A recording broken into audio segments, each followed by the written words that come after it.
Hello friends, আসসালামু আলাইকুম। কেমন আছেন সবাই? সকাল সকাল সবাইকে জানাই শুভ সকাল। তো আমার এমবিএগ্রো প্রজেক্টে আজকে আপনাদের দেখাবো যে কিছুদিন আগে দেখিয়েছিলাম যে ফুলকপি। তো ফুলকপির কি অবস্থায় যে দেখতেই পাচ্ছেন, মাশাল্লাহ ফুলকপি গাছগুলো অনেক সুন্দর হয়েছে। এই যে দেখতেই পাচ্ছেন, মাশাল্লাহ ফুলকপি গাছগুলো অনেক ভালোই আছে, অনেক সুন্দর হয়ে গেছে মোটামুটি গাছগুলো।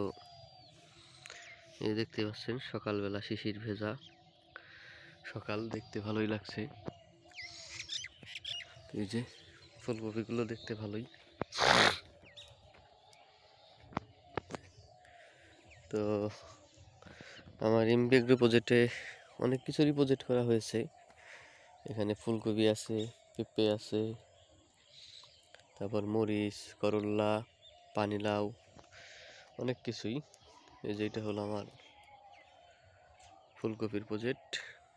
এই যে দেখতে পাচ্ছেন, এই যে শিশির ভেজা সকাল, দেখতে পাচ্ছেন কত সুন্দর পাতা, পানি জমে আছে সকালে, শিশির ভেজা পানি। এই যে কুয়াশা।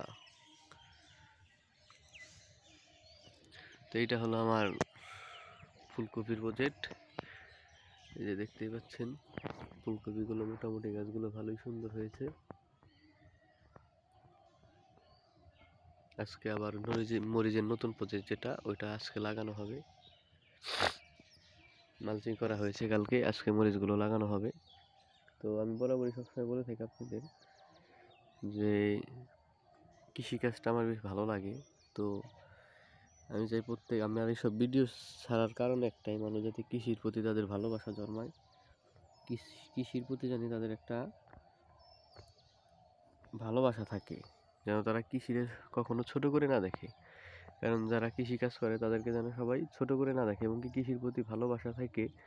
কেউ যদি বাড়ির আঙিনায় বা কোথাও মনে করেন 2টা বা 4টা টমেটো গাছ, একটা পেঁপে গাছ বা একটা ধুন্দুল গাছ, একটা লাউ গাছ, এগুলো যদি লাগিয়ে রাখে, বাড়ির একটু জায়গা থাকে, সেখান থেকে মোটামুটি মানুষের মানে তার যতটুকু প্রয়োজন ততটুকু সবজি সে পেয়ে যাবে, বাজার থেকে আর কিনতে হবে না। আমি চাই প্রত্যেকটা মানুষ মানে কৃষির প্রতি ভালোবাসা থাকুক, এইটাই। তো এই দেখতেই পাচ্ছেন, এটা হলো আমার ফুলকপির প্রজেক্ট। তো এই যে দেখতেই পাচ্ছেন, আবারও কিছুদিন পর ফুলকপির কি অবস্থা আপনাদের দেখাবো। যখন ফুলকপি এসে যায় বা কাটিং করা হয় তখনও দেখানো হবে। তো আমার এসব ভিডিও যদি আপনাদের ভালো লেগে থাকে, চ্যানেলটা সাবস্ক্রাইব করে রাখবেন, ভিডিওগুলো শেয়ার করে দিবেন। তো আসসালামু আলাইকুম, ভালো থাকবেন সবাই।